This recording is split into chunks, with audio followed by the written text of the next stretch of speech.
Berjumpa lagi dengan ulasan berita dari Bang Fai bersama saya Jamila. Indonesia merupakan negara demokrasi yang mengalami perubahan kepemimpinan secara berkala melalui pemilihan umum yang diadakan setiap 5 tahun sekali. Pemilihan presiden dan anggota parlemen terakhir diadakan pada tahun ke-2019. Saat ini, Presiden Indonesia adalah Joko Widodo yang terpilih pada tahun 2014 dan terpilih kembali pada ke-2019. Meskipun Indonesia mengalami stabilitas politik dalam beberapa tahun terakhir, tetapi terdapat beberapa masalah politik yang masih dihadapi, seperti korupsi, isu ras dan agama, serta ketimpangan ekonomi. Selain itu, kebijakan pemerintah seringkali dikritik oleh masyarakat karena dinilai tidak memenuhi kebutuhan dan aspirasi mereka. Secara umum, kondisi politik Indonesia masih dalam tahap perkembangan dan perbaikan, dan diperlukan upaya yang terus-menerus untuk mencapai stabilitas politik yang lebih baik, serta memperkuat sistem demokrasi di Indonesia. Berdasarkan pengalaman dari pemilihan umum sebelumnya, pemilu 2024 di Indonesia akan menjadi momen yang sangat penting bagi negara ini, karena akan menentukan arah kebijakan dan kepemimpinan negara selama 5 tahun ke depan. Dalam persiapan menghadapi pemilu, diharapkan pihak-pihak terkait, termasuk pemerintah, partai politik, dan masyarakat, dapat bekerja sama untuk memastikan bahwa pemilu dilaksanakan dengan fair, transparan, dan terbuka. Hal ini termasuk memastikan bahwa hak pilih setiap warga negara terlindungi dan terhormat, meminimalkan potensi penyalahgunaan kekuasaan dan kecurangan, serta menjaga keamanan dan ketertiban selama periode pemilu. Meskipun masih terlalu dini untuk memprediksi secara pasti bagaimana pemilu 2024 di Indonesia akan berlangsung, namun penting bagi semua pihak untuk berpartisipasi secara aktif dan bertanggung jawab dalam mendukung proses demokrasi di Indonesia. Bagaimana dengan potensi penyalahgunaan kekuasaan dan kecurangan? Sayangnya, potensi penyalahgunaan kekuasaan dan kecurangan selalu ada dalam setiap pemilihan umum, termasuk pemilu yang akan datang di Indonesia. Beberapa jenis penyalahgunaan kekuasaan dan kecurangan yang sering terjadi selama pemilu di Indonesia antara lain. Pertama, politik uang. Praktek memberikan uang atau hadiah untuk mempengaruhi hasil pemilihan. Kedua, penggunaan aparatur negara.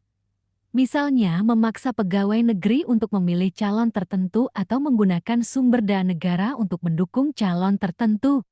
Ketiga, kekerasan dan intimidasi, misalnya menggunakan ancaman dan kekerasan untuk mempengaruhi hasil pemilihan. Keempat, manipulasi data dan surat suara. Misalnya mengubah hasil pemilihan atau memasukkan suara. Untuk mengurangi risiko penyalahgunaan kekuasaan dan kecurangan selama pemilu, pemerintah, partai politik, dan masyarakat harus bekerja sama untuk memastikan transparansi dan akuntabilitas dalam seluruh proses pemilihan, dari pendaftaran pemilih hingga pemungutan suara dan penghitungan suara. Selain itu, diperlukan ketegasan dalam menindak pelanggaran dan memastikan bahwa hukum dan peraturan pemilihan umum ditegakkan secara konsisten dan adil. Masyarakat juga harus didorong untuk berpartisipasi aktif dalam pemilihan umum dan melaporkan jika menemukan tindakan kecurangan atau penyalahgunaan kekuasaan selama proses pemilihan. Bagaimana dengan kemungkinan penundaan pemilu?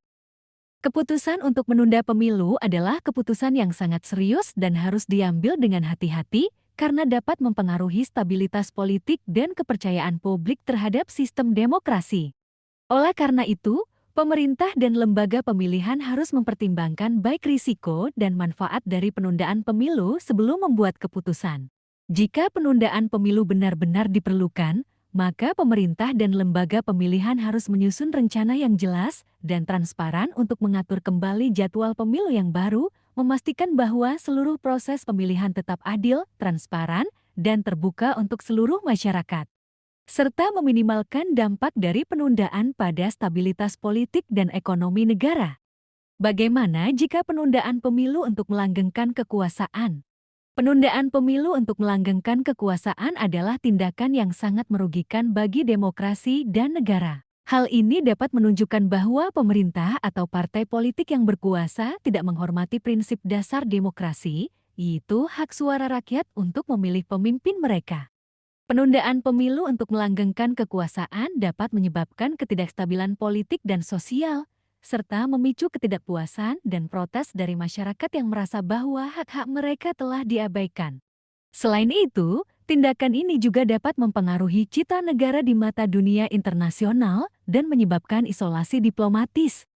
Dalam sistem demokrasi yang sehat, pemilu harus diadakan secara teratur dan dijadwalkan dengan tepat waktu. Hal ini untuk memastikan bahwa hak suara rakyat dihormati dan kepercayaan publik terhadap proses pemilihan umum tetap terjaga. Jika ada kekhawatiran tentang keselamatan atau kesehatan masyarakat dalam mengadakan pemilu, pemerintah dan lembaga pemilihan harus mencari solusi kreatif untuk mengatasi masalah tersebut tanpa harus menunda pemilu. Karena itu, penting bagi pemerintah, partai politik, dan seluruh masyarakat Indonesia untuk menegakkan prinsip dasar demokrasi dan memastikan bahwa pemilu diadakan dengan adil, transparan, dan bebas dari kecurangan serta intervensi politik. Bagaimana dengan intimidasi pada salah satu bakal calon presiden? Intimidasi terhadap calon presiden atau siapapun di dalam proses pemilihan adalah tindakan yang tidak dapat diterima dalam sistem demokrasi yang sehat dan bermartabat. Setiap calon presiden atau kandidat yang berpartisipasi dalam pemilihan umum memiliki hak yang sama untuk berkampanye dan menyampaikan pandangan mereka kepada pemilih. Setiap upaya untuk mengintimidasi atau menghalangi kebebasan calon untuk mengemukakan pandangan mereka akan merusak integritas dan kepercayaan publik terhadap sistem demokrasi. Oleh karena itu, penting bagi pemerintah dan lembaga pemilihan untuk memastikan bahwa seluruh kandidat dan partai politik dapat berpartisipasi dalam pemilihan umum dengan bebas, aman, dan terbuka. Hal ini dapat dicapai dengan menegakkan hukum dan ketertiban, memperkuat keamanan selama masa kampanye, serta memberikan perlindungan kepada calon yang menerima ancaman atau intimidasi. Masyarakat juga harus ikut serta dalam memastikan bahwa seluruh kandidat memiliki kesempatan yang sama untuk berkampanye dan menyampaikan visi dan misi mereka kepada pemilih. Hal ini dapat dilakukan dengan memantau kampanye calon secara objektif dan melaporkan tindakan intimidasi atau kekerasan kepada pihak berwenang jika ditemukan. Apa dampak internasional dan nasional jika itu terjadi? Jika intimidasi terhadap calon presiden terjadi di Indonesia, dampaknya dapat merusak demokrasi dan stabilitas politik di dalam negeri. Hal ini dapat mengakibatkan kekhawatiran dan ketidakpercayaan masyarakat terhadap hasil pemilihan dan mempengaruhi legitimasi pemerintahan yang terpilih. Selain itu, intimidasi terhadap calon presiden juga dapat berdampak negatif terhadap citra Indonesia di mata internasional. Indonesia merupakan salah satu negara demokratis terbesar di dunia, dan penyerangan terhadap calon presiden dapat memberikan kesan buruk bahwa Indonesia tidak menghargai hak asasi manusia dan kebebasan berpendapat. Dalam jangka panjang, intimidasi terhadap calon presiden dapat memicu ketidakstabilan politik dan sosial yang dapat mempengaruhi perekonomian Indonesia. Investor mungkin ragu untuk menanamkan modal di negara yang dianggap tidak stabil secara politik. Oleh karena itu, penting bagi pemerintah, lembaga pemilihan, dan masyarakat Indonesia secara keseluruhan untuk bekerja sama dan memastikan bahwa seluruh proses pemilihan umum berlangsung secara adil, terbuka, dan bebas dari tindakan intimidasi atau kekerasan. Hal ini akan memastikan bahwa pemilihan umum Indonesia tetap menjadi contoh positif bagi negara-negara demokratis lainnya di dunia. Terima kasih dan sampai jumpa lagi.